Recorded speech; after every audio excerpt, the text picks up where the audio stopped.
तर stand up comedian प्रणीत मोरेच्या या प्रकरणावर आणि या सगळ्या वादावर आमदार चित्रा वाघ यांनी सुद्धा प्रतिक्रिया दिलेली आहे। विनोद असावा, विकृती नाही, तर 370ची ही बिर्याणी असो किंवा डॉक्टरांकडून केलेली असंवेदनशील वक्तव्य असो, समाजाची अभिरुची खालावणारे प्रकार मनोरंजन म्हणून स्वीकारता येणार नाहीत। विनोद आणि विकृती यामध्ये स्पष्ट रेष असते आणि ती रेष ओलांडली गेली की प्रश्न विचारले जातात आणि ते विचारले गेलेच पाहिजे, अशी प्रतिक्रिया चित्रा वाघ यांनी दिली आहे।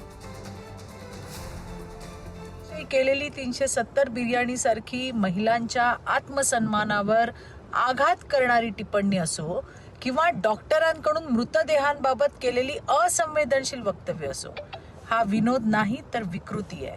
अभिव्यक्ती स्वातंत्र्याचा आम्ही आदर करतो, पण स्वातंत्र्य आणि स्वैराचार यामध्ये फरक असतो। समाजाला हसवण्याच्या नावाखाली समाजाला गलिच्छपणा शिकवला जाणार असेल तर ते खपवून घेतले जाणार नाही। धन्यवाद। जय हिंद, जय महाराष्ट्र, भारत माता की जय।